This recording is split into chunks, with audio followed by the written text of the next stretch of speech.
Demand చేస్తున్నాం sir please. Right and right. Yes Surendra Naidu గారు. దాగా పోలీస్ ఆఫీసర్ గారు చెప్పినట్టు 200 కోట్ల రూపాయల దోసేసినటువంటి కేసులో చెట్టు కింద పిక్ ప్యాకెట్ కొట్టినోడికి 200 కోట్ల రూపాయలు దోసేసినోడికి ఒకే నయమా? తీసుకెళ్ళేసి వెంటనే లోక్ అదాలత్లో కేసు కొట్టించేసి 14 కోట్లు మళ్ళా క్షమాపణ చెప్పి 14 కోట్లు దేవుడికి రాయి చేస్తే ఎవడబ్బ సొమ్మని సార్? ఎవడబ్బ సొమ్ము 14 కోట్లు దేవుడికి రాయి చేస్తే కేసు వదిలేసేదానికి వాళ్ళ అబ్బ సొమ్మ 14 కోట్లు దేవుడికి ఇచ్చాడు అని చెప్పి కేసు మాఫీ చేసేదానికి? సార్ నేను ఏదైతే కూర్చొని ఇక్కడ మాట్లాడుతున్నానో ఇక్కడ నుండి కరెక్ట్గా 1 కిలోమీటర్ డిస్టెన్స్లో పశుపతి అపార్ట్మెంట్ అనేది ఒక అపార్ట్మెంట్ కట్టారు. ఆ అపార్ట్మెంట్లో 4 సైట్లు 4 ఫ్లాట్లు దేవస్థానం పేరుతో రాయించి కేసు క్లోజ్ చేస్తారా మీరు? నేను చూపిస్తా. ప్రతి ఫ్లాట్కు this flat belongs to TTD అని చెప్పి బోర్డు వేసింది. ఆ టిటిడికి రాయించింది ఎవరు, ఆ డబ్బులు కట్టింది ఎవరు అనేది కూడా టోటల్ ఆధారాలతో ఉన్నాయి.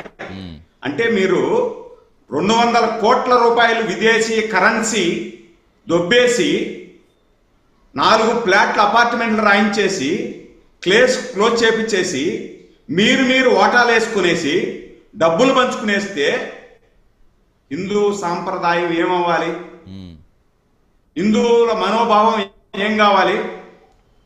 ఇప్పుడు ప్రతి ఒక్కరూ సార్ మేము లోకల్గా చూస్తున్నాం, చిన్నపిల్లల కానుండి మన ప్యానల్లో ఉండే వాళ్ళు ప్రతి ఒక్కరికి కూడా తమిళనాడు నుండి, కేరళ నుండి, సుదీర ప్రాంతాల నుండి ప్రయాసలకు వచ్చి ఎండనకుండా వాననకుండా నడకదారులు నడిచి వచ్చి దేవుడికి ముడుపు సమర్పిస్తారు. ఆ ముడుపు ఎలా చేస్తారంటే వాళ్ళు తినక నేను పండించిన పంటలో కొంత భాగం వెంకటేశ్వర స్వామికి ఇస్తాను అని చెప్పి వాడు పండించేటప్పుడే పంటకు చెప్పుకొని ఆ డబ్బును ముడుపు కట్టి అక్కడి నుండి నెత్తిన పెట్టుకొని డబ్బులు తీసుకొస్తాడు. ప్రతి సంవత్సరం వేసుకొని ఒకరు చెప్తున్నారు, ఒకళ్ళేమో ఎంతని చెప్తున్నారు. సరే ఈ లెక్కలు ఏంటనేది విచారణలో తేలుతుంది. కానీ ఏం చేస్తున్నట్టు అనుకోవాలి. అప్పటి నుంచి ఇప్పటి వరకు కూడా ఈ వ్యవహారం ఇంతలా సాధు పరిషత్ సంస్థలు వెళ్ళాయి, కానీ ఎందుకు అంత సీరియస్ గా తీసుకోలేదు అప్పటి నుంచి మాట్లాడదాం. మళ్ళీ మాట్లాడు సురేంద్ర నాయుడు గారు, ఒక్క నిమిషం ఆయన వాయిస్ కూడా ఒక సెకండ్. అందుకనే నేను కూడా డిమాండ్ చేస్తున్నా. ఇప్పుడు నేను కూటమి పార్టీలో అధికార ప్రతినిధిగా ఉన్నా కూడా దీన్ని సత్వరమే చర్యలు తీసుకోవాలి. ఈరోజు భానుప్రకాష్ రెడ్డి గారిని ట్రోల్ చేస్తున్నారు వైసీపీ నాయకులు. ట్రోల్ చేసేదానికి అవకాశం భానుప్రకాష్ రెడ్డి గారు కూడా ఇవ్వకూడదు.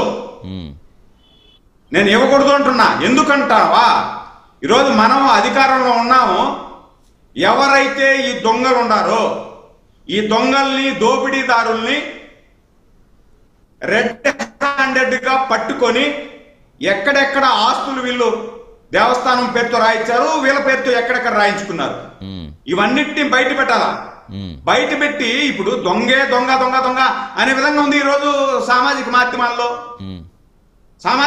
అదే ఉంది సార్. ఇప్పుడు మీరందరూ కాదు ఒకటి పార్టీల బాధ్యత కొంచెం అయితే మీరందరూ స్థానికంగా ఉండే నాయకులే, స్థానికంగా ఉండే నేతలే, మీకంటూ కొంచెం ఇన్ఫర్మేషన్ ఉంటుంది కదా, ఎవరు ఏంటి ఎక్కడ ఏది కొన్నారు. ఇందాక మీరు చెప్పారు చెప్పారు. భానుప్రకాష్ రెడ్డి గారి మీద నిందేస్తున్నారు. ఆయనే 3 కోట్లు డిమాండ్ చేసినాడు, 2 కోట్లు డిమాండ్ చేసినాడు అని చెప్పేసి.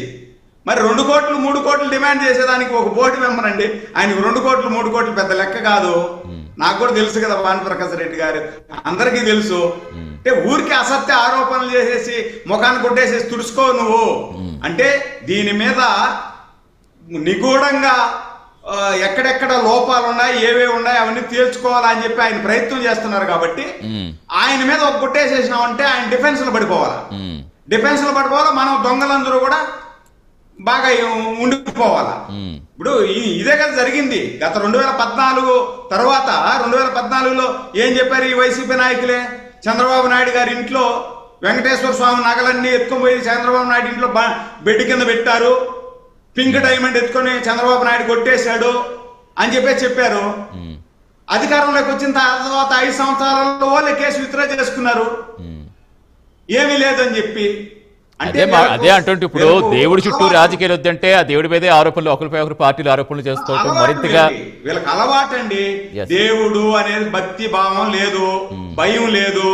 మన సంపాదనకు ఏదైనా సరే, దేవుడి మీద అయినా సరే మనం సురేంద్ర గారు ఒక్కసారి అజయ్ గారు వాయిస్ తీసుకుందాం. ఎస్ ఆయన వెయిట్ చేయాలి. అజయ్ గారు వాయిస్ కూడా తీసుకునే అప్పుడు వస్తారు మళ్ళీ. ఎస్ అజయ్ గారు యాజ్ ఏ బీజేపీ పర్సన్ గా, యాజ్ అడ్వకేట్ గా అసలు మీరు ఏం చెప్తారు? ఇందాక ఒక్క నిమిషం సురేంద్ర గారు ఒక్క నిమిషం.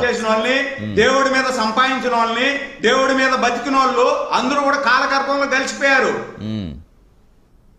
రైట్, కంటిన్యూ చేద్దామండి. ఎస్ అజయ్